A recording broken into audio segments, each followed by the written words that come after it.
going on? Max sent me a request, bruh.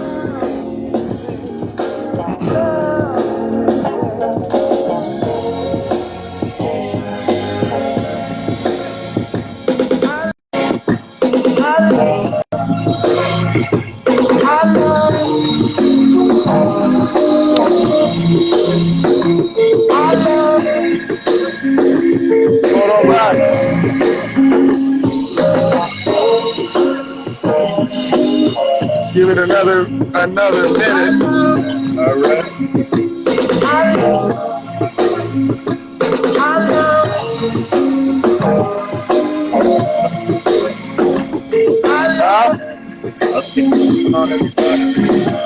Oh, your audio was a little choppy, bro. Yeah, that's good. That's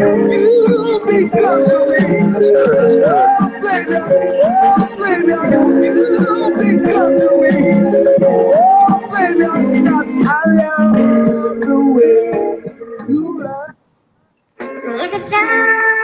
Play something else real quick.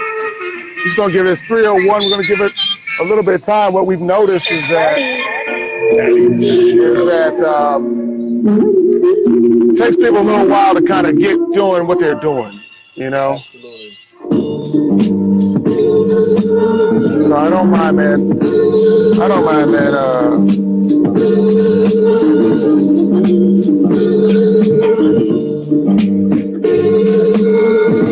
Being super prepared. You understand what I'm saying? I don't mind, man. Waiting for the folks to come on up in the room, coming on up in the room. No problem. Using my other account. Test out. Okay. That's what's good. That's what's good.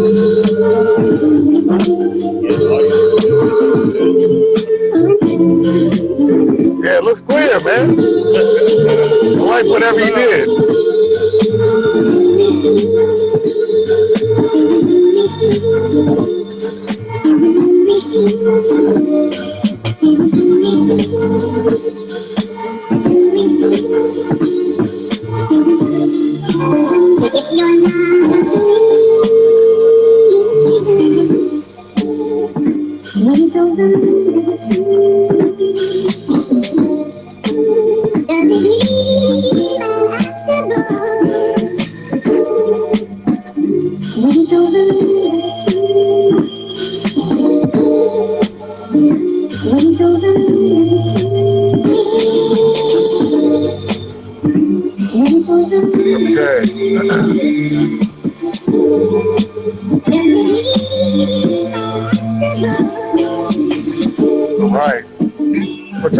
What time we got? 303. I'm good. You can hear me good? Yes. Okay.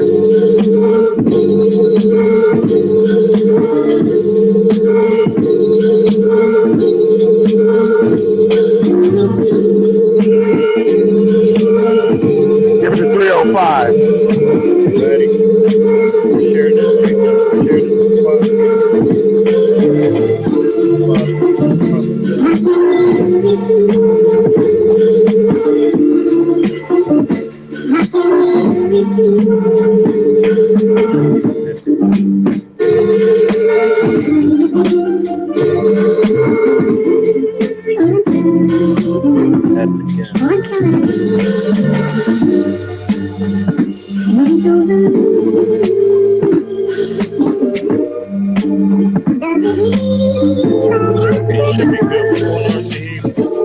Hey, what's going on, bro?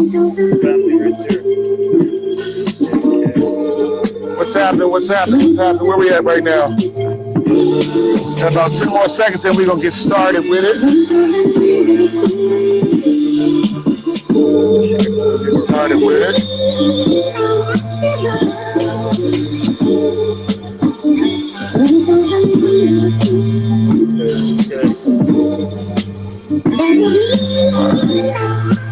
Okay.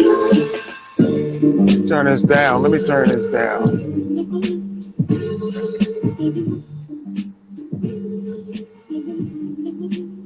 Get it. Wow. That's amazing. Welcome, welcome, welcome, ladies and gentlemen. Emerging, amazing music producers, amazing emerging singer-songwriters. I am Matty McCaskill, coach, music producer, inspirer, learner, all of those things. My co-host Max Pupese is here with us today. This is Soundboard Sundays, episode 50. Episode 50. Let's episode 50. We've been hitting it and doing it and getting it done, and coming and presenting. It's been a blessing to present to the audience for 50 episodes, for 50 whole episodes, man. 50 whole episodes, bro. Like, I'm trying to tell you, like, you know, it's definitely been a blessing. So we're going to just kick it right off. This is 6 music business strategies you need to consider now, like today now. I preface it with,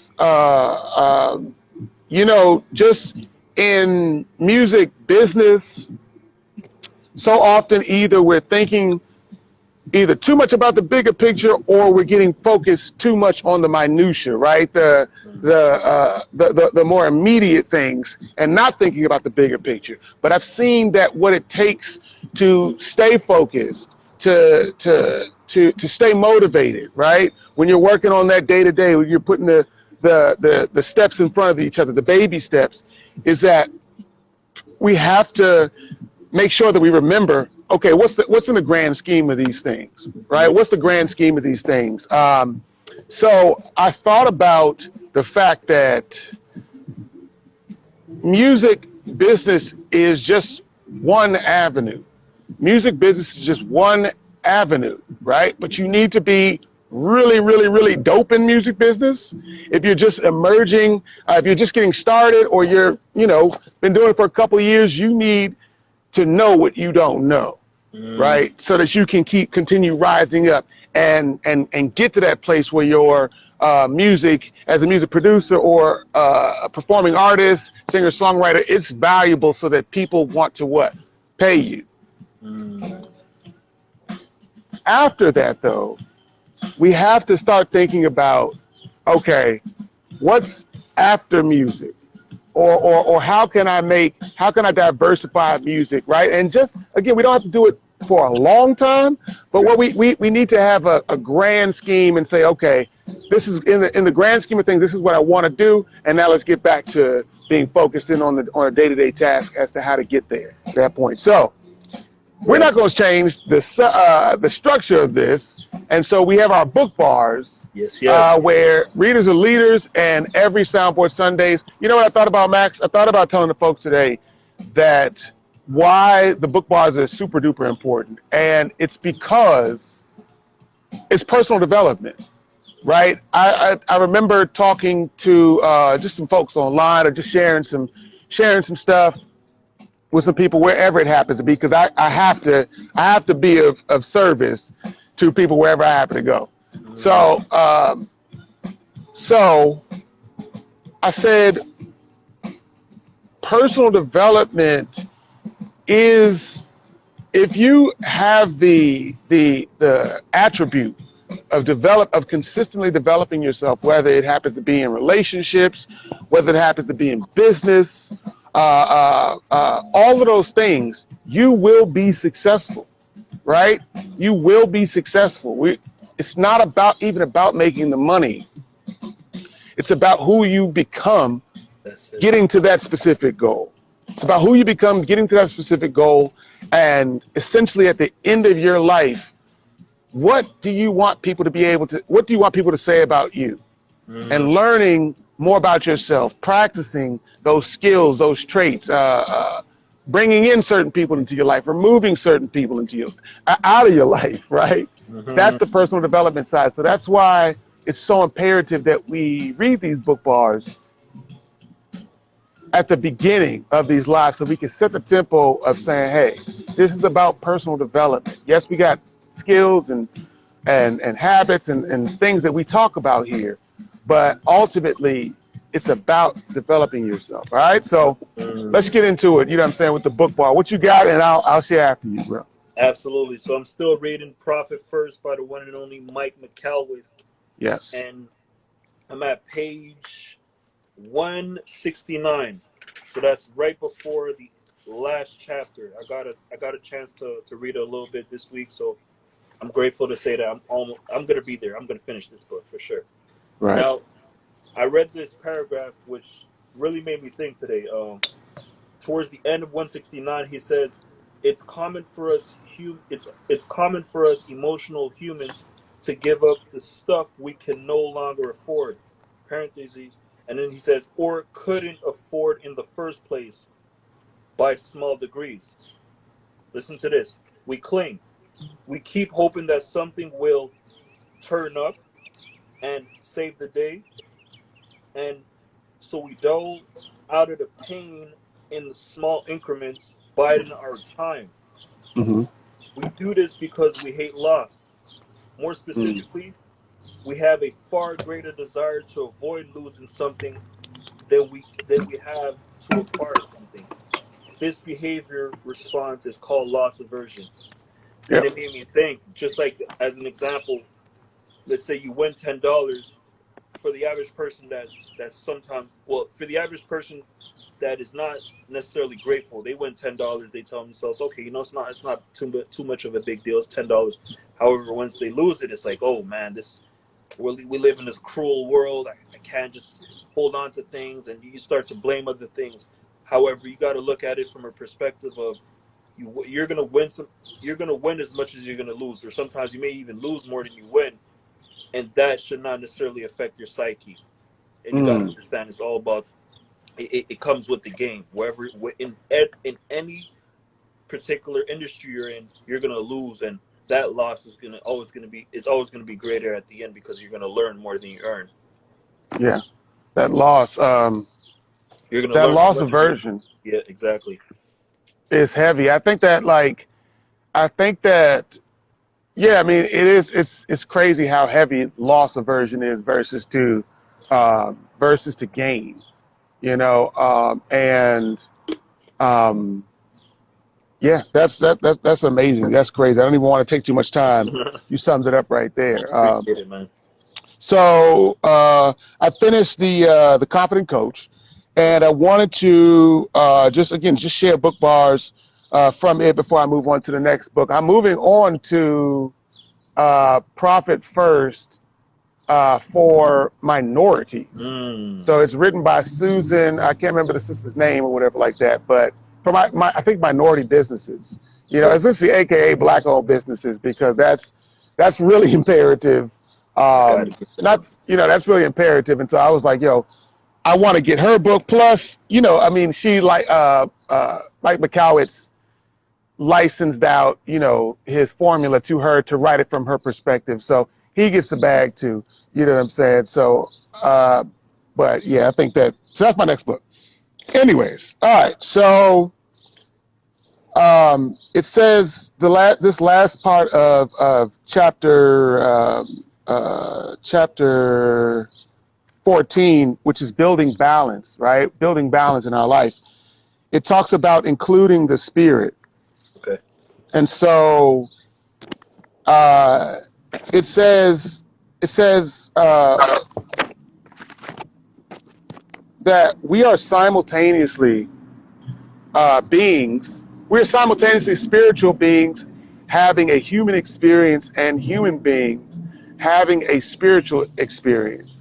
For anything to be successful, that's business, family, relationships, etc., we must bring all of ourselves to that thing, both our human selves and our spiritual selves, so we can tap into the magic and power of both to create and cultivate success. So I just think that that's imperative, because so often you can even over spiritualize things, right?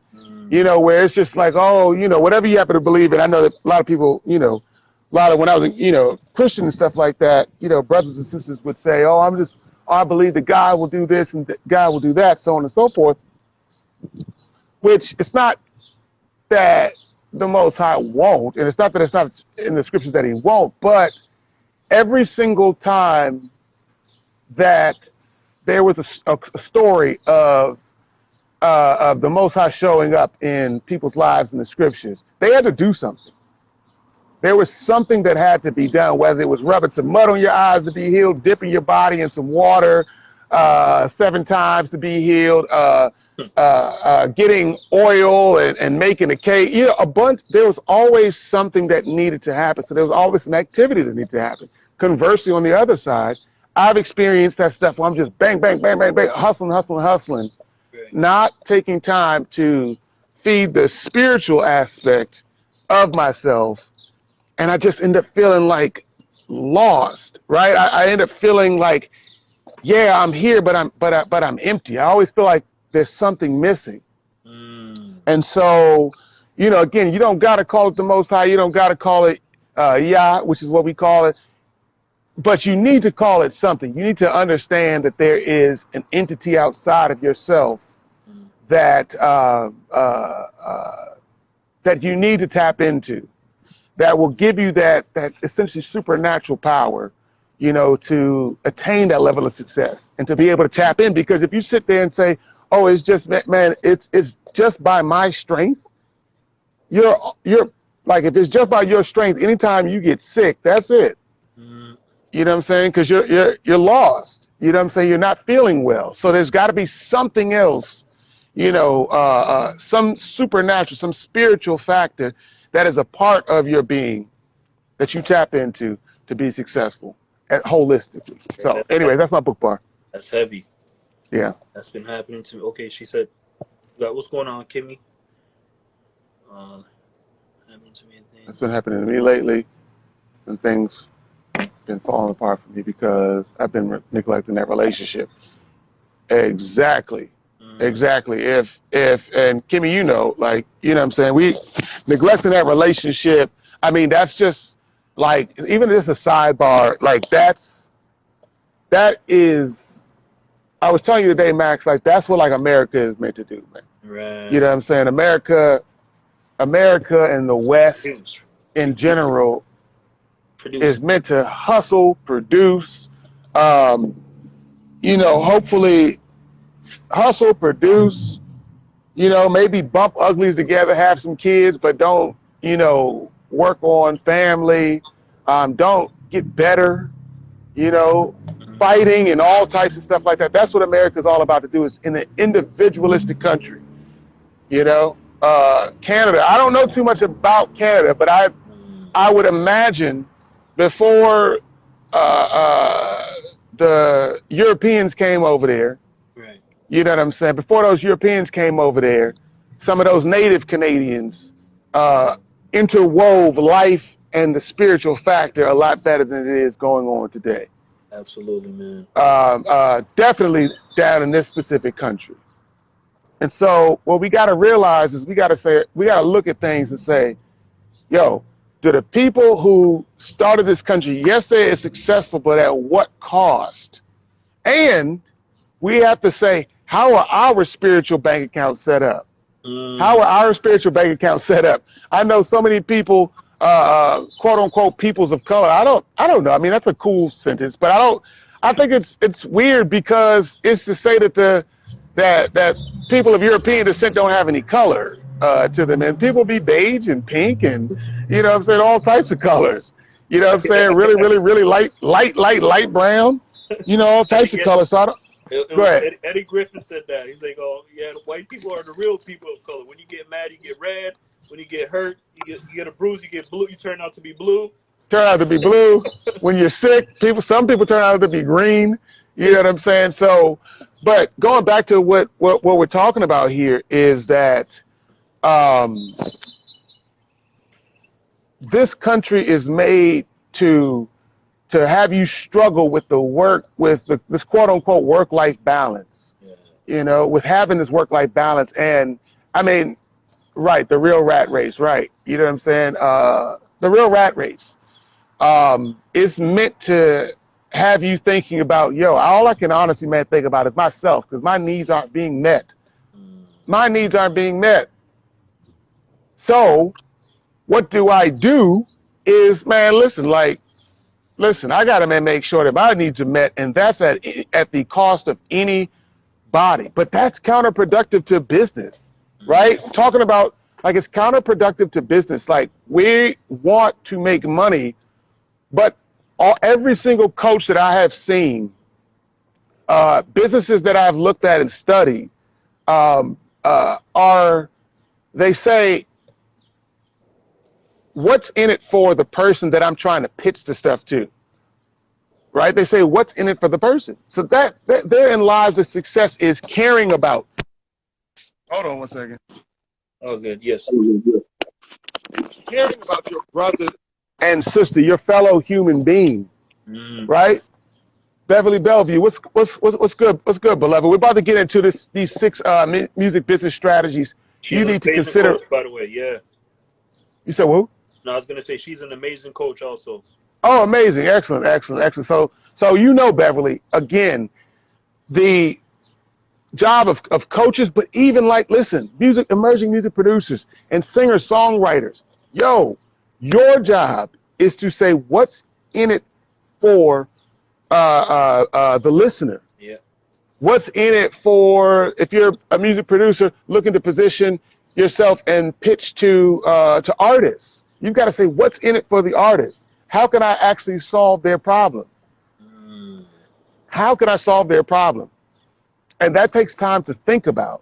How can I solve their problem? How am I going to be of amazing value where they get amazing value, that will actually 10x your business? Because that's the craziest thing, is that nobody really cares, right? I've heard this, and it's like it's true. It's a bitter truth, but nobody really cares about what you have or your accomplishments. It's what you can do for them. It's about what you can do for them. I like what you're saying, because since we're at the beginning of our coaching careers, we could call ourselves coaches. And I was listening to this podcast episode with Wendy Day, wonderful Wendy Day. She worked in the music business for over 30 years. Oh yeah, Wendy Day is amazing. Yeah. Yes. This podcast is called the Chico Podcast, and they said something regarding to how coaches in the music business help emerging artists or even producers. And one line that hit me basically said, a lot of artists or even a lot of people we help, they don't want to be helped. They want to be rescued. Right. You know what I mean? And as much as you could do for them, sometimes you feel like, okay, that's enough. No. I need you to wear what I'm wearing right now, understand what I'm rapping about, and do it for me. So at the end of the day, we're just here to give you guys an idea of obviously we're here to share this information. We're going to help you guys, but we're not here to rescue you whatsoever. Right. Yeah, people want, and see, that's the whole thing, is that at the core basis, again, people don't want to be rescued so much, because then you'll have to give your credit to somebody else. That's it. Rather than that, rather than giving you that fish, show you how to fish. You know what I'm saying? Show you how to fish for yourself. And I think that's the most important thing. People think from different schools. They're like, I don't want to show you the fish. I want to sell you the fish. You know what I'm saying? I want to sell you the fish. And I got into the coaching aspect because I'm like, what people want is independence. What people want is independence, so that we can grow to a level of being interdependent. But ultimately, like, what we really hate is being dependent. Like, this is not even a part of today's lesson or whatever like that. But I think that, again, we're gonna let the spirit move. You know what I'm saying? Or whatever like that. So people, children. So you have a child who is growing up, right? And they're first off, they're dependent on their mamas. So they need their mamas for everything. They can't do anything. They can't change a diaper. They can't change, they poop. They got somebody need to change their diaper. They're tired. They need somebody to put them to sleep. They are what else? They are hungry. Food, yeah. They need somebody to feed them, right? So there's this level of dependency. So they get used to being dependent, right, on their parents, on their mother, father, whoever it happens to be. You know what I'm saying? Whoever the parent happens to be.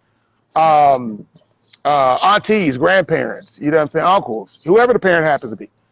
So the next phase is that the child becomes conscious of the fact that they are like a human being, and they become conscious of the fact that they're like, yo, I don't know if I even like having to depend on this parent. Like every single time I'm hungry, I gotta wait for this parent to do something.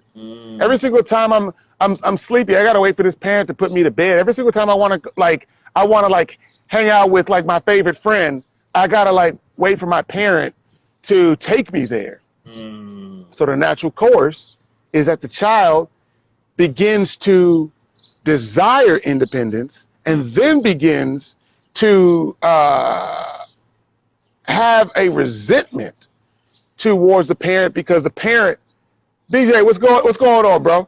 Because the parent says, okay, the child is like, yo, I want to be dependent. There's this natural nature of independency, right? So the child's like, I want to be independent, and the person who is weirdly in the way of my dependency is my parent. So then there becomes this clash, right? Which is like these they call it like the teenage years, where at least like American kids, you know what I'm saying, Western kids. Hilltop East, what's good, bro? That's my guy. So there becomes this place where people are where the child is conscious of the fact that they're dependent. They want to be independent. They resent the person who is giving them what they need, right, to survive. And so they start rebelling, looking and searching for independence. And what ends up happening is that they miss all the golden nuggets from that person that's trying to help them, right, gain independence, but from at a safe place, not at a cost, right? Might cost yourself your life or something like that, right? Trying to do stuff, right? And it usually takes a child. So it usually takes a child the child has to grow up and see, oh shoot, like I've got children of my own, and now I'm like, dang, like man, my parents were actually, or the parents have to die, or something has to happen where the child's like, dang, like I am independent on my own and was not actually prepared for it. That's why I got into coaching. I got into coaching because I know that there is a desire for a husband who's a father, who's a music creative or a singer songwriter, or a wife or a mother, you know what I'm saying, who's a singer songwriter or a music producer, and they desire the independence. They desire to be able to bring that to bring home the money to their family, but they don't know how to do it, right? And they're dependent on the job that's not paying them enough. They're dependent on a bunch of different stuff. They're dependent on putting in hours, not knowing what they don't know, searching blogs, searching YouTube videos, spending all these hours and things like that, and going around in circles. I want that person to have that independence. Man, it's deep what you're saying, because it makes me ask that question: how dependent are we? You know, how independent are we, or how dependent are we? Like you said, dependent on that job. If you only tell yourself, okay, I've studied enough. I've studied enough in the field that I like. You know, I'm in the music business. I studied in, let's say, in finances, right? I got this job that is helping me, but how independent am I becoming for me to actually fulfill my music business career? Is that job, am I holding on to that job for too long? Is it because I'm still listening to what my peers are saying, what my parents are saying, that is keeping me dependent to that job? Or keeping me dependent to a certain situation I'm Right. sorry. So like all of these questions and all of the, you know, we got to look at it from a perspective of, you know, we got to create our own independence in our minds before detaching from any other thing that is happening around us. Yeah, that's crazy because I saw a post yesterday, and it's from a movie, but summing it up, George Clooney is asking this actor, they're in the movie, right? So George Clooney's character is asking the other actor, he's like, when you first started out working your job, he said you had dreams and ambitions, right? It might not have necessarily been to work in that job, but you said, listen, I'm going to start this job as a little caveat, you know what I'm saying? Or not as a caveat, but as an investor. I'm going to start this job as my investor to get me to being able to fund my dreams and my passions. And so he's like, but day in, day out, you come in and you clock in and you leave out, and you do that for 30 years. You're only supposed to do it for a year or two or three before you got back to what your real vision was. And he said, some people know the name of the movie. I can't think. If you know the name of the movie, please put it down in the chat. But he said, how much is that job paying you to give up on your dreams? How much is a job paying you to give up on your dreams? And I'm like, man, it's anything. If we use our children, if we use a wife, a husband, a fiance, even a girlfriend or boyfriend, you know, whatever it happens to be, or we use parents as excuses to give up on our dreams, to forget why we needed that job to get where we needed to be. Yo, let's fast forward. 40 years from now, you are going to be, depending on how old you are. You know what I'm saying? Some of it is 20, some of it is 30, some of it's 40 years. But you are going to say, yo, man, like, you know, like, man, look back on it and, man, you know, I put my dreams on hold to help my family, like, temporarily. You know what I'm saying? To feed people, to put somebody else through school, through college, when what you needed to do was put somebody else, help build a legacy for somebody.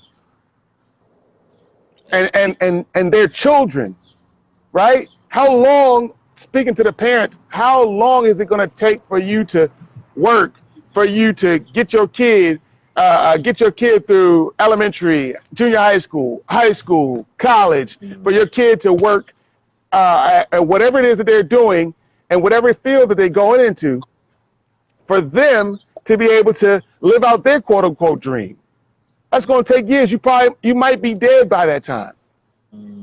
It's going to be better if you set up the foundations for success today. And that 6 strategies is what we need to talk about today. Let's get into it, bro. Yes. So 6 strategies, right?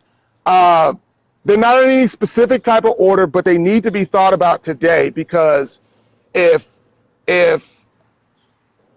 I'm talking to emerging music producers, but also for the artists, as well, as I sit here and I study different artists and singer-songwriters and music producers who have been successful, it has not been all about the music, but the music has been amazing. Yes. So we cannot step aside the fact that the music's got to be amazing, but that's not it. The music ain't it. Look, so where you are right now, you're growing in your music journey. You're consistently learning. You are hopefully thinking about investing in yourself. Hopefully you already started investing in yourself, and not just your time currency watching YouTube, right? Because you don't know what you don't know.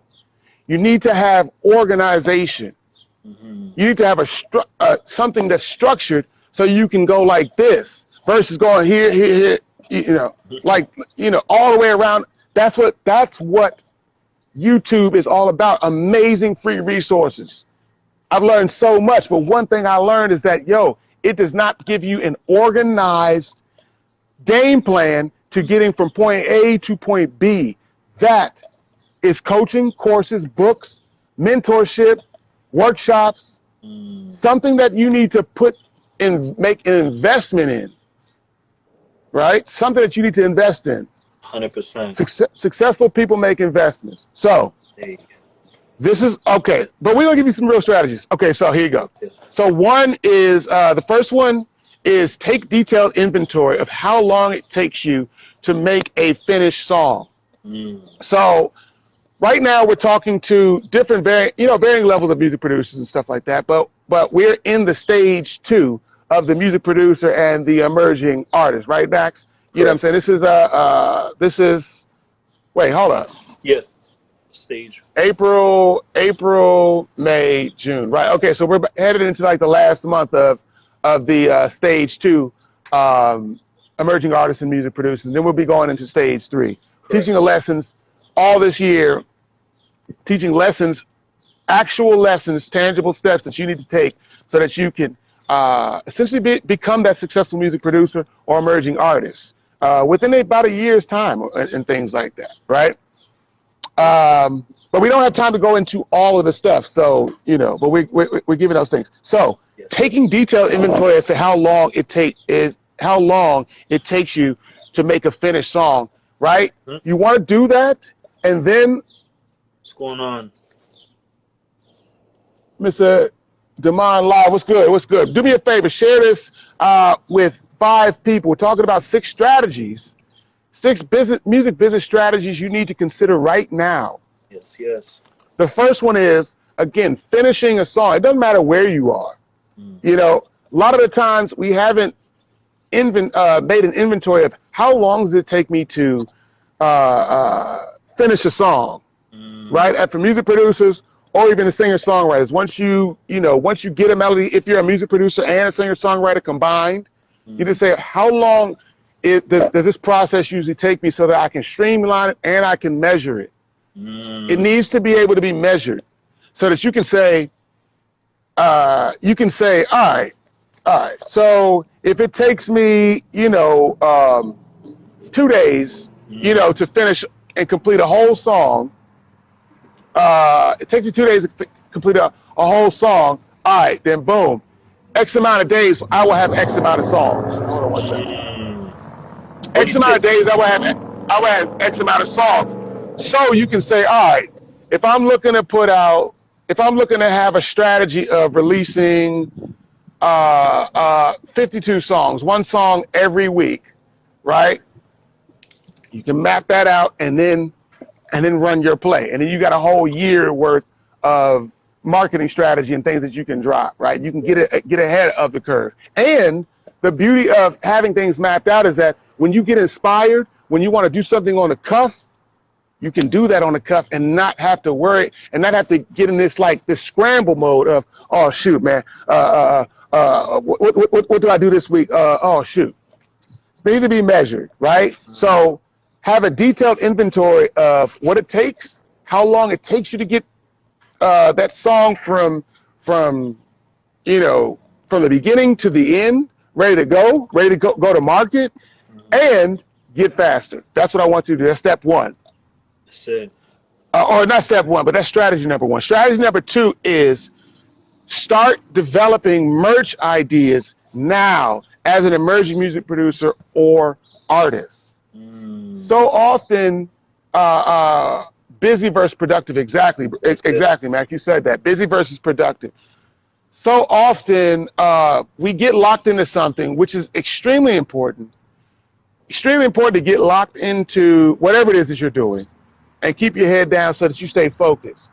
But you need to successfully interchange that getting really focused and then thinking bigger picture. I know that wholeheartedly. It's like whenever I get, for better or for worse, whenever I get into something, I got to get really, really, really focused. I'm really focused in on it. I might get all the way down to the bottom of the rabbit hole and be like, okay, I'm a better man because I know the bottom of this rabbit hole, what it has, but at the grand scheme of things, gosh, you know what? I could have like gone to the bottom of the rabbit hole, come back up, and done some other stuff, and then continue. You know what I'm saying? Like had something be more strategic and had a routine. You know, something that's repetitious. But going down too far down to the rabbit hole is foolishness. You know what I'm saying? Because you're gonna get down to the bottom of the rabbit hole and say, "Dang, there's so much other stuff that I should have been doing." You know, with my time. So having that inventory of your time, merch. Here is a bitter truth: is that the music needs to be the music.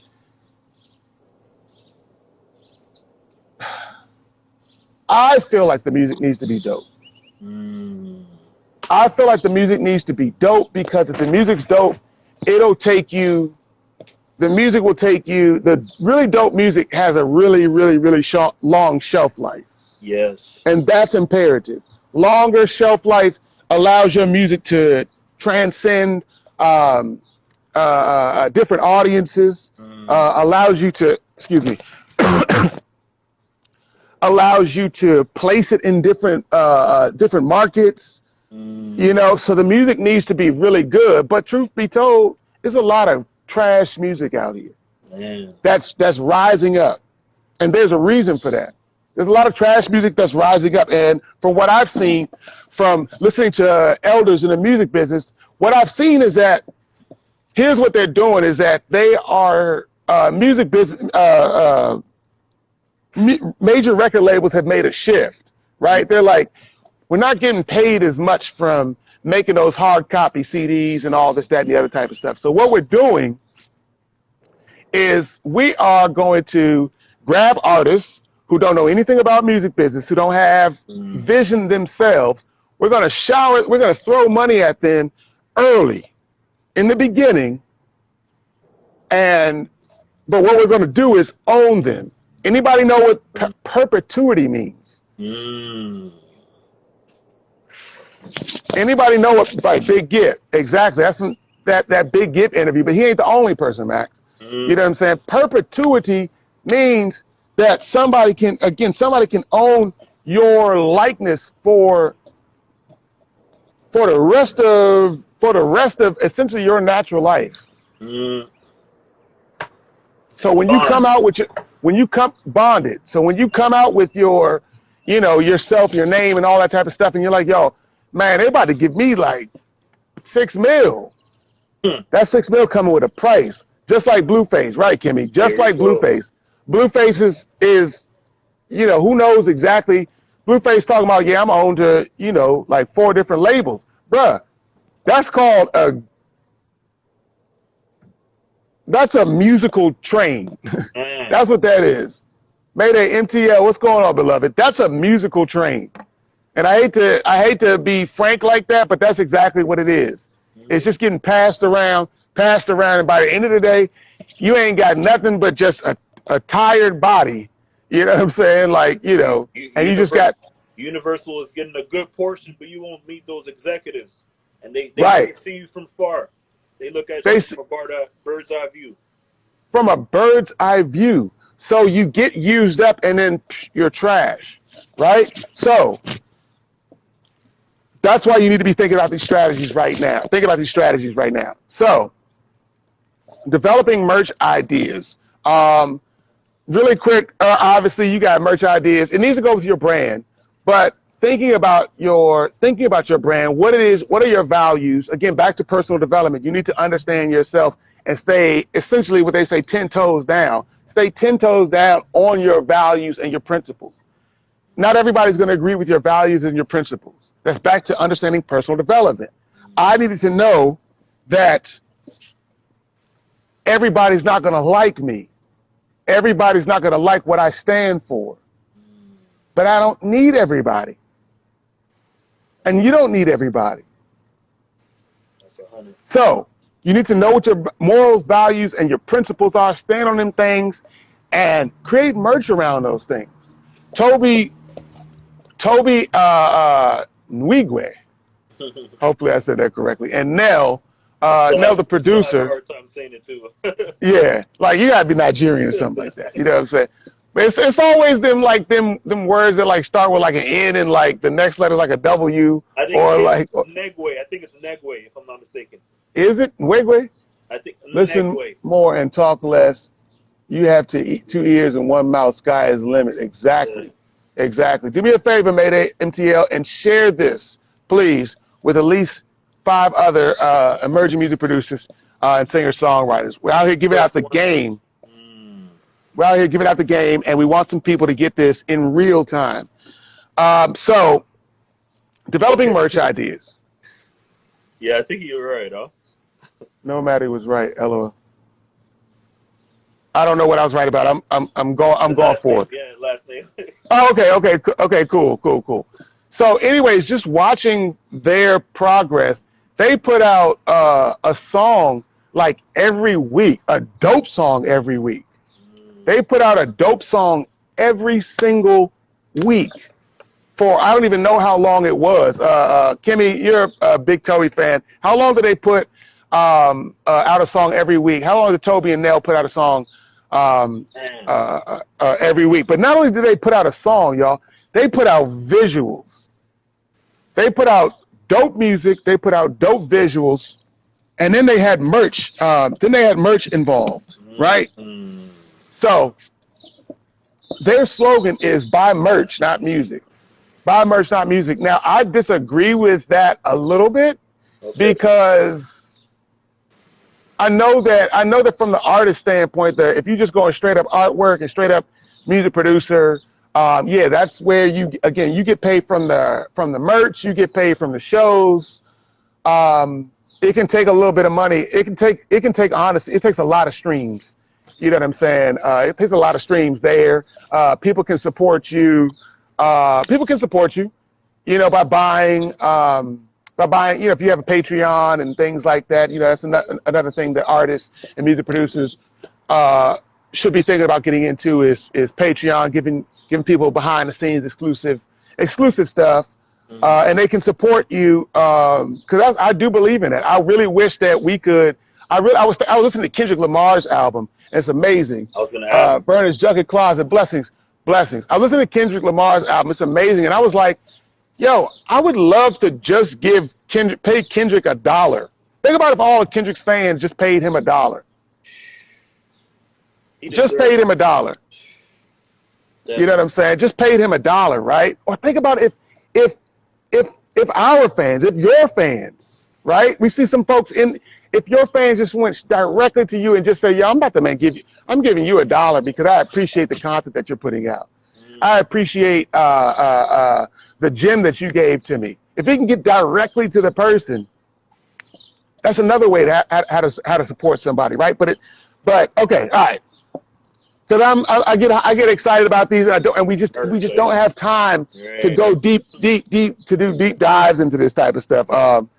I know that we don't have time to do deep dives into it, and that's what the coaching ends up being about. We can go deep and dive into what it is that you specifically need, tailored to you, hearing what your issues are, what your obligations are. You know what I'm saying? And tailoring a strategy that works actually for you where you are. So, all right. So this one was my main thing. It kind of ties into merch, but it's multiple streams of income. Come on now with that $1 bill. Exactly. Multiple streams of income. So listen, all of the stuff that we're doing right now, I'm into coaching. You know, I'm into coaching at this moment. Max, you're coaching the emerging artists, right? We're working. I'm into coaching music producers. Music producers, you all are looking for ways to get better in music and to have a profitable, have a valuable, have a valuable product. You know what I'm saying, right? Artists as well. Here's the thing about it, is that your product is only going to be viable as you're putting out music. as you're putting out music. That's real. Is that Miss Terp? Mr. P. Is that? Yeah. Oh, Mr. P. 514. 514 blessings. Blessings. So anyways, listen.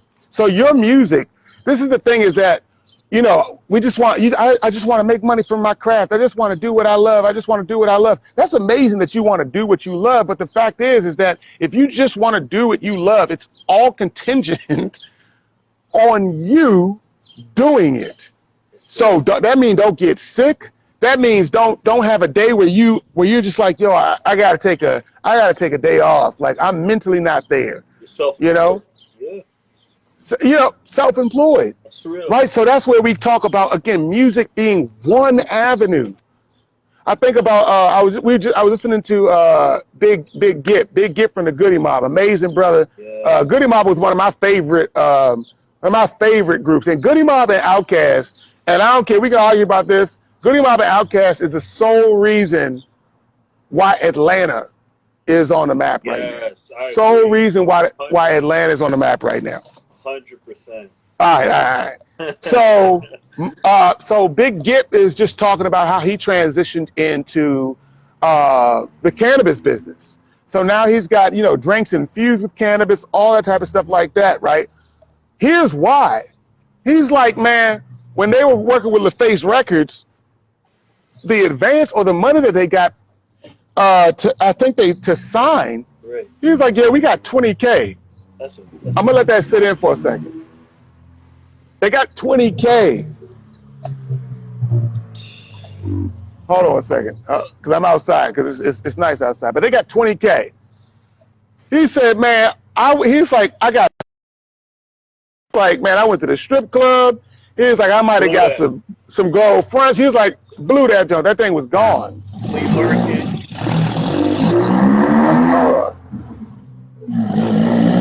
I don't know why these Bammers around here, they love to have a muffler, loud. I'm just like, it just gives me like, I ain't gonna lie, like, it gives me like small penis vibe. I ain't gonna lie, it's like the same way, it's the same way as buying like you know how they say like the people buy the big cars and stuff like that. I don't understand what that's about, man. Drive a quiet car, like, you know, keep it low key. Anyways. A New Yorker would have said pause right after that. Pause. You know what I'm saying? Anyways, so look at Diddy. Right. Diddy's music producer. Diddy got into Ciroc. Jay-Z got into Duce.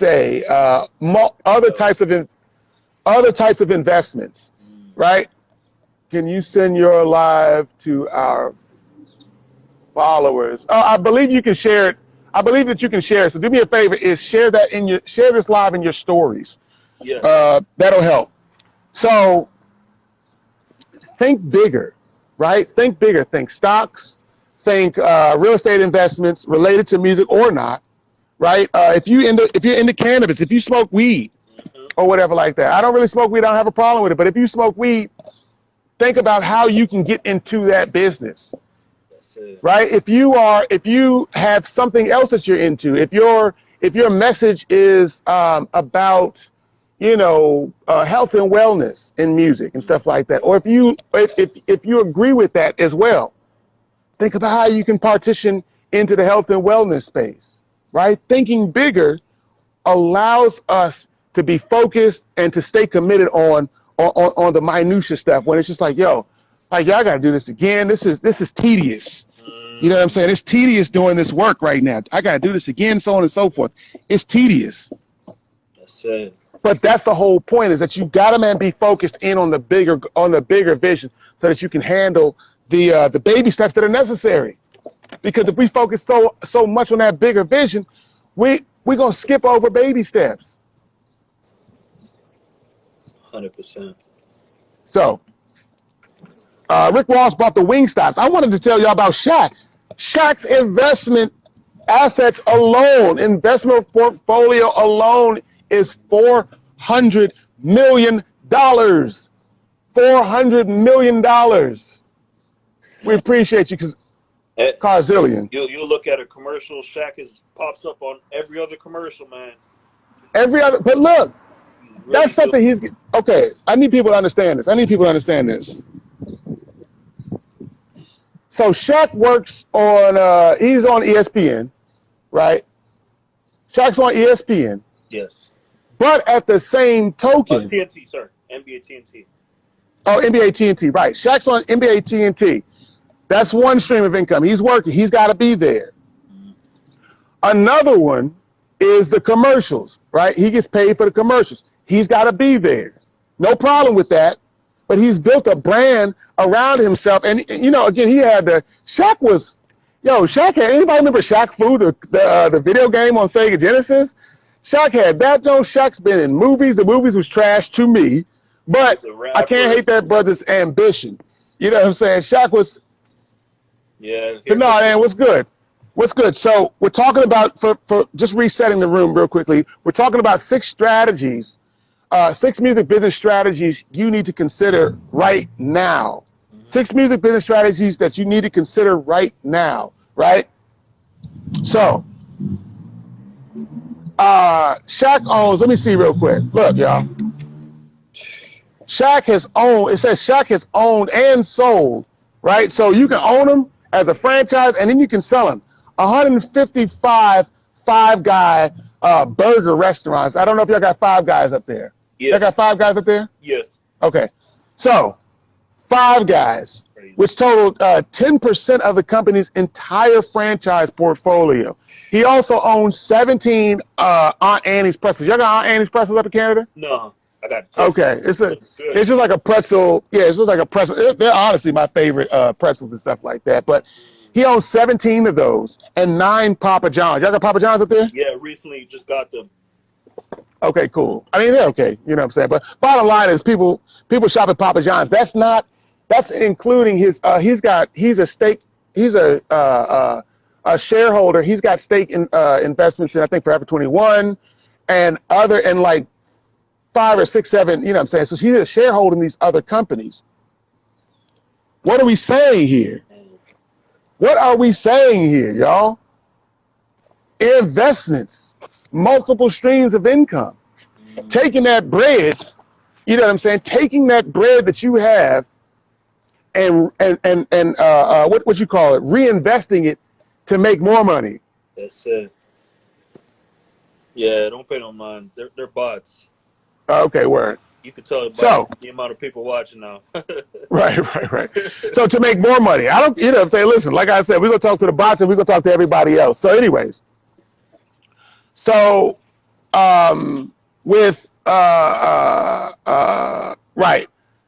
rappers, people in the music industry are taking their earnings and they're moving it into other avenues because those are the things that will make you money while you don't have to work for them. That's the most important thing. Music business is one avenue and you need to be amazing in it. But it is one avenue. And we need to just remember that it's just one avenue. So we need to say, okay, what am I going to do? Backpedaling from it, though, also, guys, take inventory of what it is what skills that you actually have right now. Some of us, we have skills in marketing, which you highly need. Some of us have skills in places of artistic design. You might have an eye for fashion or whatever it happens to be. So you're able to style yourself. You're able to style yourself. Well, how can you flip that? How can you flip styling yourself? Well, once you're able to style yourself, then you can position yourself to be a style consultant or something like that. You know what I'm saying? So many people have ended up doing that. You can look at Kanye West. I was looking at Bentley Farnsworth. You know what I'm saying? When he's styling himself in all those videos, and everybody's like, "Oh, he's a weird dude carrying umbrellas." Well, he styled himself. He positioned himself all the way up to that show, G's and Gents. Right. If you guys remember that, you know what I'm saying? Where he's, was it MTV or something like that? VH1, one of them two. Right. Where he is showing people where he is showing like little hood dudes who didn't know, you know what I'm saying? They don't know nothing more than their environment. That's what they do. They put you in a cage and then expect then they shame you for being in that cage and shame you for not knowing nothing, right? One day I will reach your level. Listen, practice these things. Appreciate you, but practice these things.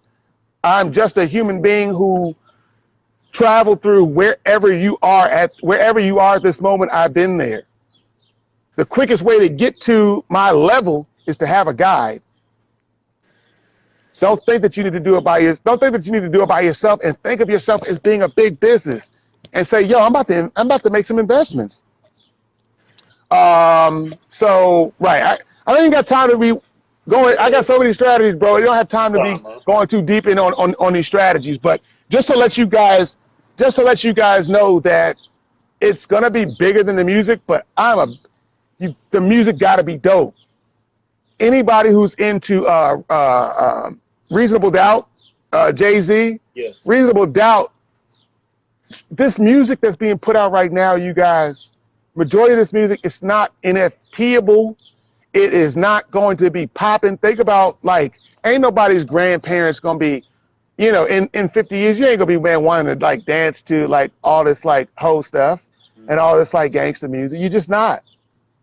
I listen to like, I'm a grown man now. I'm trying to listen to Biggie. I'm just like, yo, this stuff, it's just too violent for my spirit. You know what I'm saying?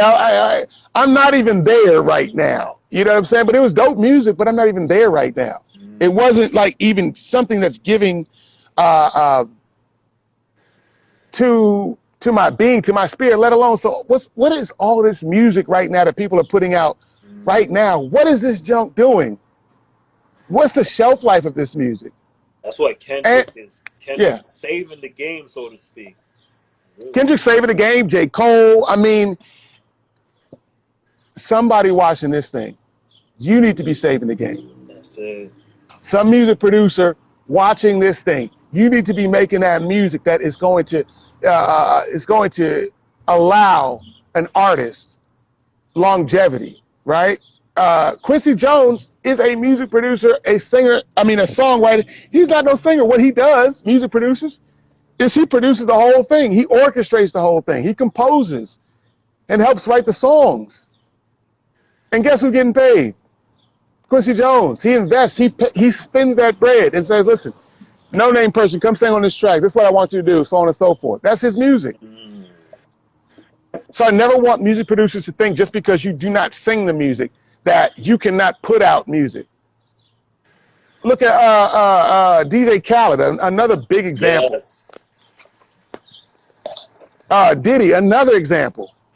But DJ Khaled doesn't do that. I mean, he has drops, but you best believe that DJ Khaled is getting the bag, and he's paying those people to be features on his album or creating some sort of deal. That's it. When you want to be in the bigger leagues, you have to invest like a big girl or a big boy. When you want to get up there, you have to invest like a big girl or a big boy. People are not looking for free investments.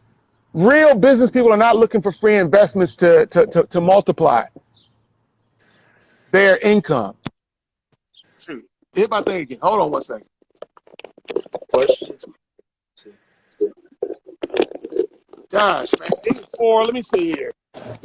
I had two more. Guys. I got to give you the two more, and I want to just open it up for any questions.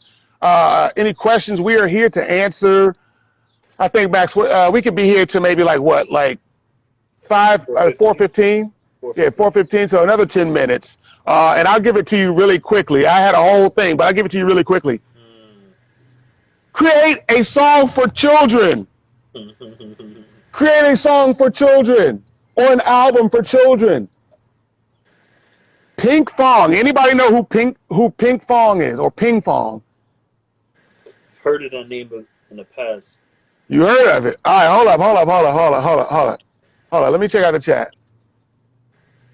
How can I have feed like yours? Hold on, time out. How can I have a feed like yours? I don't understand. If you clarify that question, maybe I can help you out. Maybe we can help you out with that question. But does anybody know who is it Ping Fong or Pink Fong? Okay, Baby Shark, right? I see. Yeah. Pink Fong, Baby Shark. Listen, Baby Shark. They released Baby Shark in 2016. 2016, y'all. They released Baby Shark. It's this company. They released Baby Shark. They didn't think that it was going to be doing a whole bunch of. Yeah, I don't know. I don't know what it's really hitting on. I don't know what it's really hitting on. Right. Exactly. You know what I'm saying? So, Baby Shark was released in 2016. By 2020, I believe, Baby Shark became the most watched video, and I'll be surprised if it is not the most watched video, the most watched like video and song right now. Baby Shark. Don't got time to even go into that, but look, by January 2020, Baby Shark has brought that company who just came up with Baby Shark. They didn't think that it was good. Baby Shark's a song. It's an old camp song. Loretta's Only. I know that brother. I know that brother. You know what I'm saying? Has been in the audience for real. What's good? Yes, so Baby Shark is a camp song. That was, I think, in like the public domain or something like that. This, that, and the other. That was in the public domain. That's what I'm saying. Exactly. Max is the best. Yo, Max, your thing timed out. I mean, your thing's timing out, bro. Point in case, though. Anyways, it's a camp song. This Korean-based company, Max, let me know if you can come back in. This Korean-based company said, "Look, we're gonna put a song together. We're gonna come up with some animation behind it. We're gonna put our version together, and then we're gonna put it out there. For kids, just trying to help some people. $120 million by January 2020, and it's May 2022. You can already know that the revenue has just continued to rise up. Max, your screen, bro. Here, yeah, it's had a lot. Okay. Anyways, point is that, yo, come up with a child song or come up with a compilation album of children's music, but make it cool, make it your own, make it cool. You know what I'm saying? And literally watch that stuff, man. You know, come up. Parents, this is something parents who are emerging music producers and singers, emerging singer-songwriters. Y'all got the kids right now, especially while your children are adolescent. It's a great time to come up with music and essentially give the music to some of your kids in their classrooms and test out the music, you know what I'm saying, at the schools and see what it's hitting on. That's it.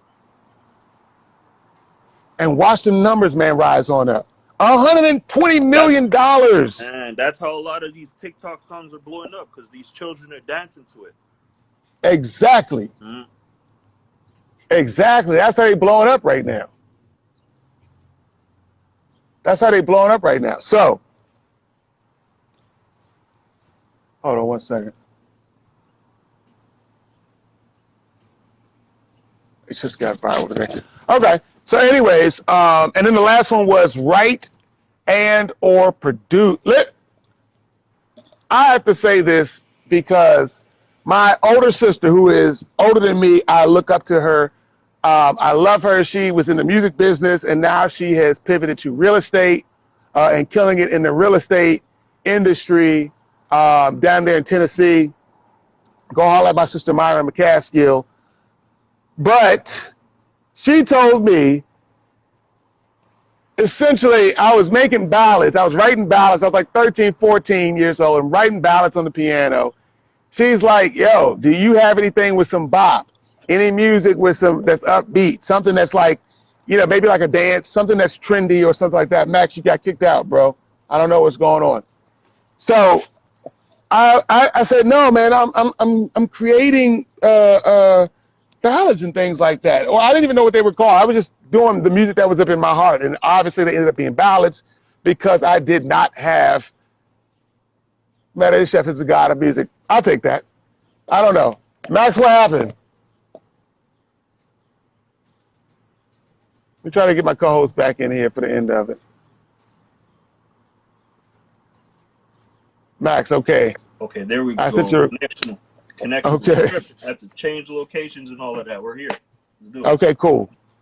So my older sister kind of gave me some information, and she's a successful person. She's in the music business by this time in the late 90s, and I'm not. And so I took her advice, and it was just like, she was like, you know, you need to have something with some bounce, and then that way I can, like, you know, give it to somebody, and, you know, essentially I need to make like a hip hop record or something that's got some drums. I ain't got the money to make no drums. All I had was a piano in my grandmother's house, and music that I heard, music that was in my spirit. Here's the whole thing is that you got to listen to people, but at the same token, everybody, even me, even Max, we're not going to be right on every single thing. That's why you need to continuously develop yourself, personal development, so that even you know when the experts are giving you advice that it just doesn't sit right with you, it just doesn't sit right with you, you can go the other way. Doesn't mean that they don't care about you, but what it does mean is that they don't have the immediate insight that you have. They don't have that feeling that you have. So, sixth strategy is this week, y'all, write. I don't care, honestly, you know, maybe not for the rappers, you know what I'm saying, or whatever like that. But even I challenge the rappers, look, rappers, you write lyrics. Work with a singer, work with a vocalist. Yes. Collaborate with a vocalist and write some lyrics. For them. They might not be the lyrical writer. They might be, you know, again, working and good at singing.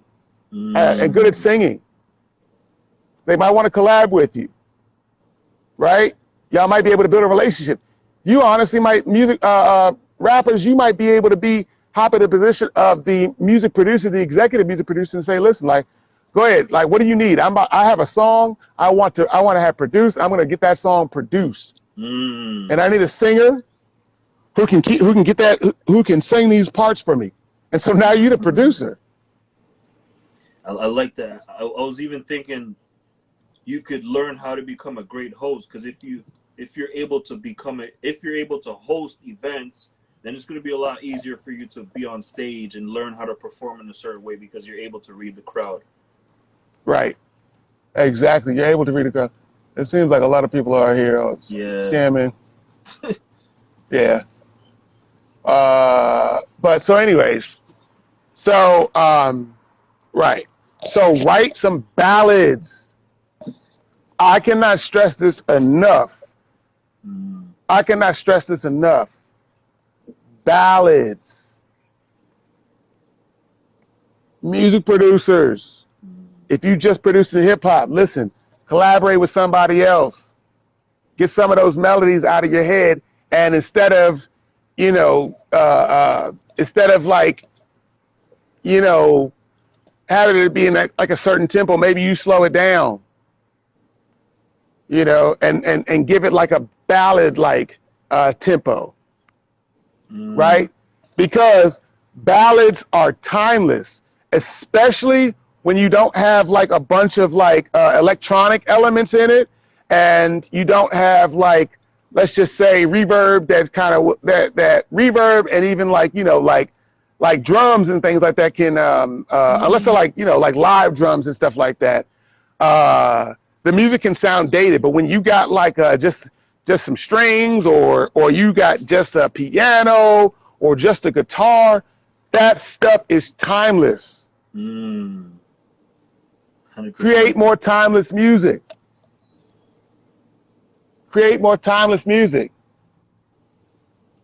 Bro, you call your fans scammers, Carzillion. I don't know. I mean, you know what I'm saying? Like, it isn't an amazing amount of like numbers of people. Do me a favor. For all the non-scammers, my Cash App is Cash App symbol Matty the Chef. We add that right there. Go ahead. Go ahead. Put some money in that Cash App. You know what I'm saying? If you're appreciating this, you know what I'm saying, and you're not a scammer and stuff like that.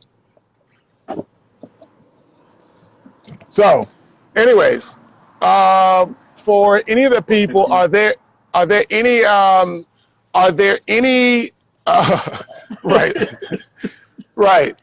Are there any questions that anybody has for myself or Max? We've got programs. We are working to put out, individually working to put out courses.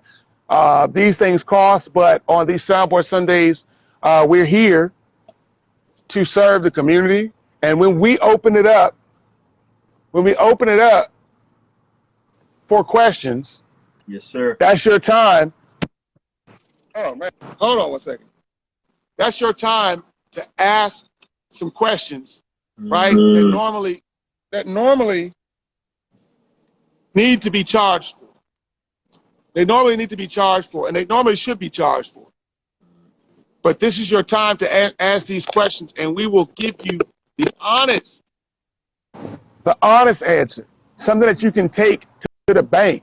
I want somebody to challenge. I want somebody to ask a question that I can give you a strategy that saves you time, saves you money, or a strategy that immediately makes you money. But one thing I can't do is I can't make you do the strategy. You're gonna have to take action on that strategy. So let me leave it open right now for.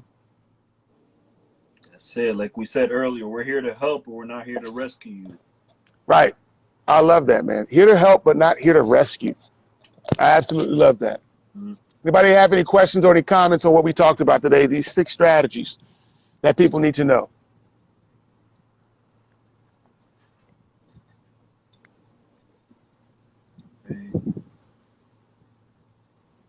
That's interesting. I always wondered, because I've seen that a few times, number of followers, number of viewers just increase all of a sudden. I wonder how they do that.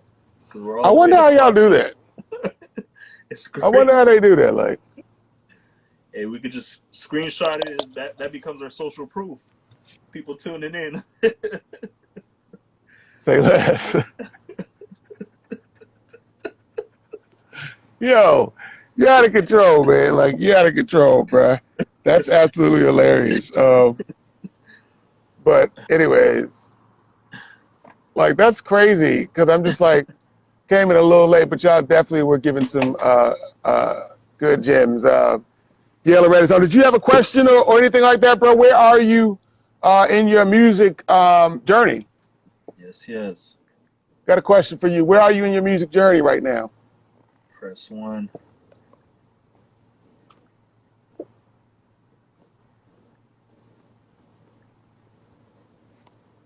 I know that there's a little bit of a delay on the live, so we got to let that thing come on in.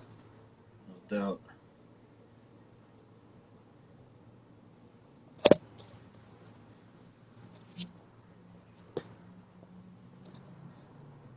$418. Ask questions. Okay, got it.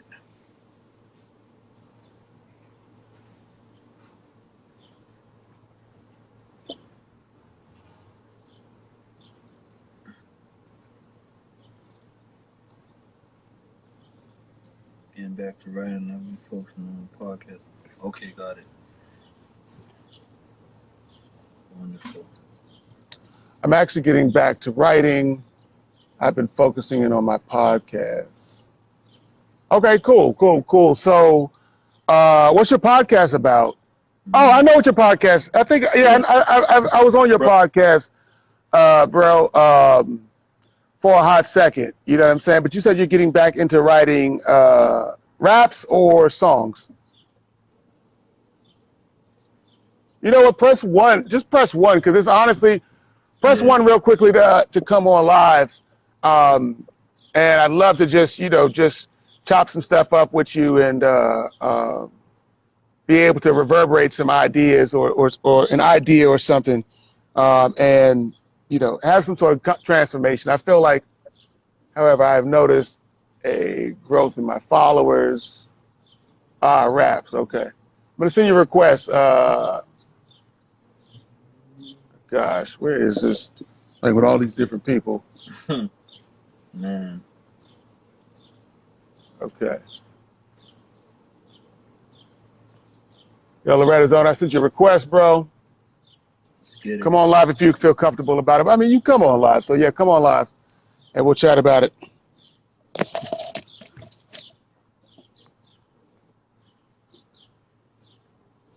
Okay. Trying to monitor these. Yo. What's going on, bro? What's good? Man, how you doing today? I'm good. How about you? Man, we are blessed, man. You know, as my buddies say, doing well on purpose. You know what I'm saying? This was purposeful. You know what I'm saying? Doing great on purpose. So anyways, so some of the stuff that we talked about today, we were just talking about, again, the 6 strategies that a lot of people, you know, depending on where they are, they never thought about in their music business. And so you said you came in late, but so strategy-wise, just to recap, talked about, again, taking inventory about how long it takes you to actually finish a song, because that's imperative, because once you know how long you can finish a song, then you can measure it, and you can say, okay, I know that I'll be able to put out a 5-song EP in said time. And so then I can start, you know, thinking a lot further out in the future versus, you know, I'm just like, let me just be in this creative space, and, you know, whenever it comes out, it'll come out, which is okay. But, you know, we got life in the way, and, you know, life has a weird way of throwing some other stuff at you if you don't have no plans for life. Right. So then it would start developing merch ideas now as emerging music producers and as emerging artists. I highly recommend that. Thinking about music ventures, multiple streams of income, create a child song. So even as a rapper and stuff like that. Do you have children? Oh, no, I have no kids right now. Do you have nephews and nieces? Yes, but they all grown, though. They all pretty much in high school now. And, Okay. The youngest one, he's in middle school. He's getting ready to go to high school himself. Okay. So they pretty much grown. So I can give you a strategy even for that one, because if you got somebody in high school or in middle school specifically, somebody in middle school specifically, as you write and stuff like that, you can help that person that's in middle school learn how to write. Correct. Yes, I'm saying you can give that person, you can come up with a workshop yourself. You know what I'm saying? Or how do I write a song? How do I all the stuff that, you know, you've done already. You seem like a brother who's, how long you been in the music for? I've been in music about 15 years now. Sure. Okay. Been in for a little while. That's What's up, King? that's good. So, okay, that's a blessing. Yeah, we don't know who is joining in here from, but blessings for everybody coming on in. Yeah, I So want to join because I see what you got going on. You and Matt got going on, so I thought it was interesting to join. So, you know, I'm always looking to learn new stuff. So when I see somebody pop on, I said, let me pop on this and see what they got going on. right on. So But what is the merch? I already have merch on my website as well. I already have excellent. So merch. What I got a question for you. From the podcast, so I'm assuming that, you know, say you want to go the route of giving the podcast, doing the podcast and have a sponsorship. That's normally how you want to go with it? Eventually one day. Okay, cool. So what other, because you got the podcast, you got the writing, what other investments do you want to have, you know, that you can position? And you got the merch though too. Mm-hmm. So you already, you are halfway there. Yeah. Mm-hmm. Now, the other thing I want to do is just like get my music screens up. About to exit. Let me just see. What's happening? No, I was gonna say I'm about to exit. I'm gonna leave you guys. I'm gonna let you guys finish real quick. Okay. All right. Peace of the fam. Peace out. And it is 4:20. Appreciate you. All right, no problem. So you said you were trying to get what? Say it one more time, because I had a wind in my ear, bro. What I was saying was I want to get to the point where I can monetize my brand, where I'm making consistent money. So the reason why I started going live was to show my personality a bit, because, being an artist, you got to do more than being an artist, Right. And yeah, also a member of the Ghost Squad, so I do have a team of artists I'm working with that I'm a member of for ghostwriting. No, I'm not a ghostwriter. No, I'm an artist. No, they're all artists too. Oh, okay. A team, a collective that you guys got. I got you. Ghost Squad. You check us out, Official Goat. So it's a collective of Ghost Squad. GOATSQ.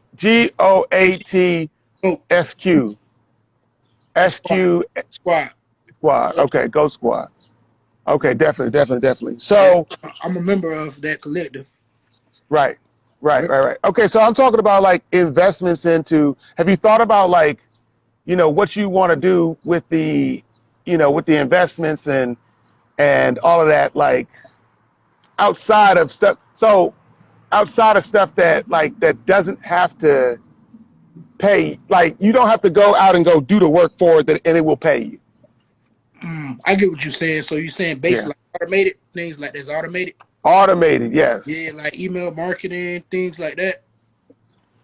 Things like email marketing, what I'm saying? Things like email marketing. But email marketing is essentially if you have a program or you got something like that, that's, for what I see, email marketing is going to attract somebody to something. Correct. That you have. You know what I'm saying? So what I'm talking about is like, like bigger vision, like, like real estate. Do you want to open up something for kids? Do you want to own, 17 wing stops? You know what I'm saying? Like, what's the big vision?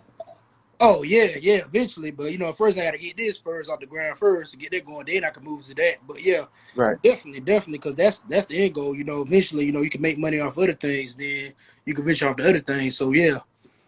Right. So maybe not so much real estate, but maybe like on other things, like let's say like crypto, cryptocurrency, stocks. I dabble in that, but I'm still learning about that. I'm not an expert or anything at that. Right. So okay. So right. So the writing, this is what did you see the part where we were talking about earlier, is that this is why we want to be able to look towards, like, have a bigger goal, because the music is just one avenue. You know what I'm saying? The podcast is essentially, the podcast is one avenue, but it can position you into different things, just like the music can position you into different things and all of that type of stuff like that. But we have to start thinking about what are these things that we want to position, because that we want to be able to pivot towards, because if anything happens, you know what I'm saying? If anything happens, correct. Yeah, we're not ready for that future. You know what I'm saying? So that's one thing that we was talking about. Do you think that have you written any music at all? Yeah. Have you written any music? Not for the rapping, but have you written any music? What do you think about the ballads idea? The ballads idea, that was dope. That caught my, I never thought about writing a ballad before. Yeah. Definitely. You know what I'm saying? That one. You said what? I got to catch that one. I got to come in catch that one. I was talking about the ballads. Oh yes, sir. That was so amazing, because I just in my like learning, there was a really heavy hitter audio engineer, and he confirmed to me, he was just like, yo, ballads never go nowhere. They don't go nowhere. I'm thinking about thinking about Adele. All that stuff that Adele got, that is just her and a piano and some strings, that stuff ain't going nowhere. You know what I'm saying? Like, in terms of like losing its profitability, losing its value. It's just going to keep growing. Value.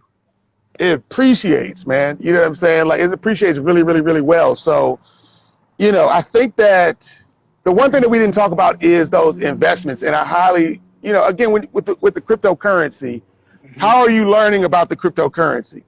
Well, right now, like, I'm learning through Coinbase, watching different YouTube videos, actually doing it. But I haven't put a lot of money into it because, I don't make that much right now. But, I didn't put a whole bunch of money into it. But I noticed it's decreased right now. The crypto market is down right now. I noticed. Right. So I've been looking at I've been learning how to read the charts. What makes you go with crypto versus stocks? Well, I do stock too. You know, crypto, I think Okay. crypto's a little easier to get into because you don't have to invest as much. You know, you can start off with small, like maybe like $10 or $5. You can start like that. You just start with that because like I think it's good to start a little small investment before you really like dive in. Then once you can Right. learn how to see how it works, so okay, let me see how this works. Okay, this is going down, this one going up. So okay, I need to pull money out of this one, I need to go to this one. So that's why I think crypto might be a little easier to invest in because it don't take as much to invest in like with stock where you got a lot of companies that's already established. So it's like, yo, this, let's say for example, Tesla, like what, 500 or something like that? Yeah. Maybe more. I could be wrong though, but don't quote me on that. Nah, But like Tesla, I thought that Tesla did that, didn't they just do like a stock split and all that type of stuff like that? Like, I believe they so. like Tesla, Facebook, Google. I had heard that. But yeah, Okay. I chose crypto because it's like you can invest less and turn around and get more because especially like when like stocks like Shiba, you know, I was watching Shiba for a while, but right now it's down though. But they say they keep saying so, you know, I gotta watch some more videos on that to see if it comes up or do some more research to see if it's gonna years later it's gonna come up though. But I was talking to one of the people who told me about it in the first place. He was saying like just be patient with it because like it might be looking down now, but later on it might come up. Then you know it only took me that this little bit amount of money, but I turn around now and making money off of it. That's what I noticed with crypto, like Bitcoin. You know, I wish I would have invested in Bitcoin sooner, like back in what was it like 2017 or something like that. Maybe earlier than that. I feel like it was like 2000. It was less than $1. I feel like it might have been like 2010, somewhere weird. Like Yeah. less than $1, and everybody talking about Bitcoin. You know, saying, "Hey, best Bitcoin." You know, Yeah. $1. I wish I would have did it like sooner. Like I wish I did it then at that time, cause like shit, you've been rich by now. Even though that went down, though, you know, I look at the crypto.com app. That's what I use, and it went down. I'm like shit, but I wish I would have did it sooner though. So like that's what I noticed with crypto. You know, a lot of times it might take a while though, but there's little small investments, and you keep doing it like, you know, every once in a while it's like a cup of coffee. Like maybe like you put like a cup of coffee. You keep doing that maybe like every day, or let's say a couple of dollars every week or something like that. Next thing you know, start building. So if the crypto market hits, that coin goes up. Then look, Right. the small look at how much money. Say, oh, I only put like $15 on it. Like when it was small, when it was nothing. But look at it now. Right. Yeah. Bitcoin. I like shit. I wish Waiting I got around. Yeah, I mean, they call it like I guess being I think like a bull in the market or something like that, still got a just lot sitting to on it. learn though. But that's one thing I did pick up from learning that you want to get on early. You want to kind of put your money into the ones that you know is going to pop. Like if it's getting real popular, people say invest in it now. You might want to give it a try because what's it to lose $5 or $10? Like, hey, you can lose that. You know, you can stand to lose that. But compared to stock, I think stock is a more riskier investment. If that makes sense. You think so? It depends on the stock. You know, a lot of stocks are like already established. You know, a lot of them are already high as hell. Unless you got that type of money, you know, if you can afford it, all big stock those. But you know, some of those stocks like $1,000, like Tesla, was up there. 1,000. Apple. Who else? What's some other ones? Tesla, Apple, Google, Facebook. Coca-Cola, blue chip stock, McDonald's. Walmart I think just went down. They had a really big hit. I just saw that. But but again, like you invest small, you get small return. Correct. You know what I'm saying? That's the thing about it is like, and we were just talking about earlier before you came on, we were talking about how loss aversion, you know what loss aversion is, right? Like essentially somebody would rather take 100% chance of making $9,400 than a 95% chance of making $10,000. Oh, I get you. I get what you're saying. So you know, that's like, loss aversion. Small risk, no reward. Big risk, big reward. I get you. I get what you're saying. Oh, that's what you're saying. Big risk, big reward, and that's what it's about, a mindset shift. You know what I'm saying? And I had to have my mindset shifted. There's a book I highly recommend called The Top 10 Distinctions between millionaires and the middle class, right? And middle class constitutes everybody who's making $500,000 and down to $1 a day, or $1 a week, or whatever like that. What's the name of that book again? You said the top 10 distinctions between millionaires and the middle class, by Keith Cameron. By Keith Cameron. Hold on. Yeah, I highly recommend that book. Okay, be right back. Okay. So while Loretta's on is getting that, guys, you know, folks who are still on, it is highly recommended that, again, we talked about this in the very beginning, that personal development is really how you get the bag. It's about personal development. If you are constantly seeking to better yourself, you are like, yo, how do I better myself spiritually? How do I better myself physically? How do I better myself financially? You are on a consistent search. And that person who is always, man, gaining that knowledge and practicing that knowledge never is going to be broke. Never is going to be broke. It's about the gaining and the practicing of that knowledge. But the top 2 distinctions, if you can still hear me, you can still hear me, bro. The top 10 distinctions, distinction number 6. Distinction number 6 is millionaires continue learning after school, like after graduating, like high school or college. Middle class think that learning stopped at school. So again, like I said, like what I've seen, and this is what I've seen, coaches, and because I'm in the coaching space, and and all that type of stuff like that. Even as a music producer, space, you will get your best when somebody pays. When you get the best when you pay, usually. Right. You know what I'm saying? That's what I've seen. Again, like the whole strategy of even coaching or all that is we have to give you the what and we have to give you the why, but we sell the how.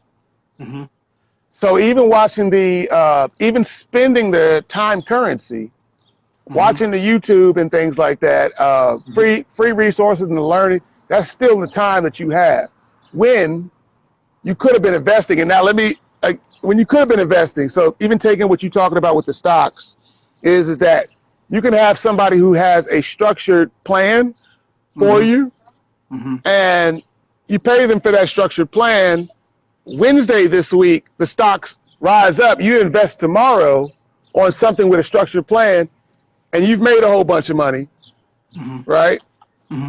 But you say, wait a minute, like I'm not going to invest. I'm going to keep going and learning learning at my pace and learning at essentially for free, right?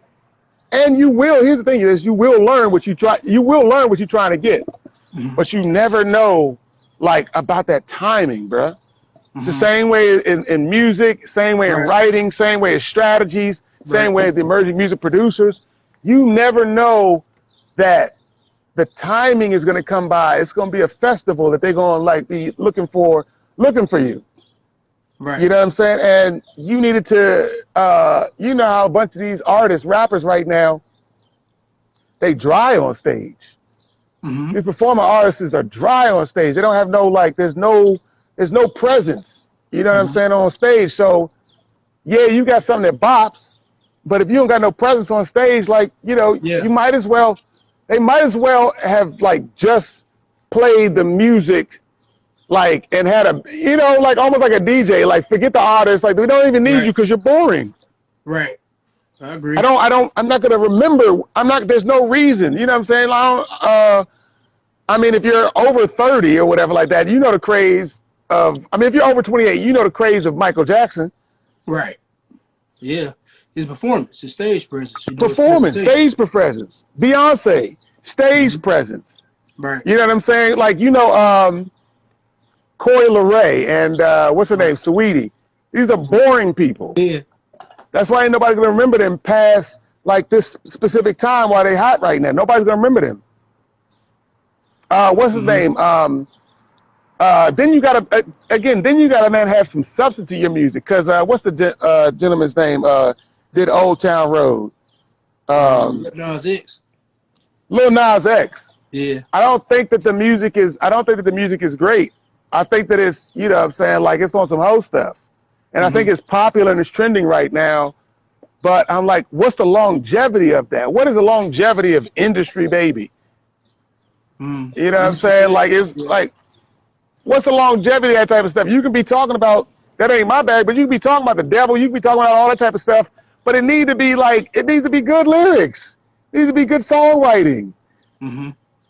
You know, I don't know, man. I guess I'm just whatever, or like the sound, like the melody. You know, kids like this song. You know, a lot of kids like this song. I noticed, like it was on TikTok, so it's so big. Like you were saying earlier, on TikTok. Like, I got to catch that. Like earlier, you were saying to make kids music. You know, right? I was like, oh, they talking about something good. I was like, hold up, you know, I had popped in when you was talking about that, and I was like, oh, they talking about the kids music. Like, yeah, I heard that before. You know, make kids music, like make something like the kids could dance to, or something that people could dance to on TikTok. Maybe not even just the kids, maybe just everybody could dance to. Like if people dance to your song on TikTok, oh yeah, that finna pop. That finna get popular real quick. It's finna get popular, and listen. If they can do it on TikTok, but listen, here's the whole thing, bro, is that good music. That's how music is getting popular. I got how old is she? I don't know. My daughter's like somewhere around like 10, 11, somewhere around there, 12 maybe. But she's talking about, like she's like singing, I'm going down, you know, Mary J. Blige's version of a Rolls Royce song from the 70s. That song is from The Car Wash, the music, oh wow, the movie The Car Wash. Rolls Royce did it, then Mary J. Blige sung it, redid it. Now it's like making a comeback, but it's great music though. Yep. It's gonna keep revolving back around. With, Richard Pryor. Yes. Yeah. Yes, The Car Wash with Richard Pryor, and I think Antonio Fargas or something like that. I mean, I wasn't even born when The Car Wash came out, but I loved all that old stuff. It's Jack Inley. Okay, you keep asking to come live. Jack Inley, put a 1 in. Okay, put a 1 in the chat if you want to come live real quick. Yeah, but I just wanted to come on real quick. I appreciate you having me on. Yes, sir. Yes, sir. Thank you so much. And appreciate the advice as well, though. And I'll definitely be tuning in to more because I learned something new today. Appreciate you. Appreciate you, man. Loretta's on. What's the name, bro? Loretta's Only. Okay, that's what it is. Loretta's Only. Okay. Yep. Appreciate you, my guy. Appreciate you, my guy. I like the conversation though, but you know. Yes, sir. Yes, sir. How you doing? Good. Okay. Yes, sir. So, what can we chat with you today? What amazing business strategy can we help you out with? First off, what's the name and what do you do?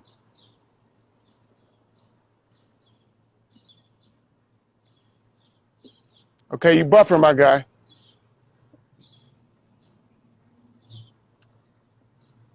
Wait for my guy to hop back on in here.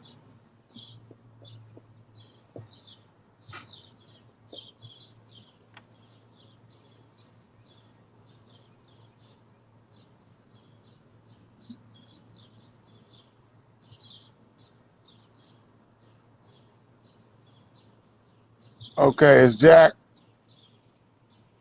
Jack Kinley, man. I don't know. Yes, sir, Loretta's Only, man. We appreciate you, bruh. Appreciate you, bruh. And Goat Squad, the name of your music collective. Guys, man, we didn't go into overtime. And fortunately, I have some other things I need to be getting in today. Love to sit and chat with you guys. Take one of these strategies and be thinking about this stuff this week. Take one of these strategies and think about this this week. And yes, most high willing, we will be back here next Sunday, episode 51 one more episode, 2 more episodes, and we will have done Soundboard Sundays for a whole year. It's absolutely amazing. Tap in with us. Oh, the official goats only. Okay, the official goats only. I got you. Okay. All right, everybody. You know what I'm saying? Have an amazing week this week. And, appreciate you for being here. Take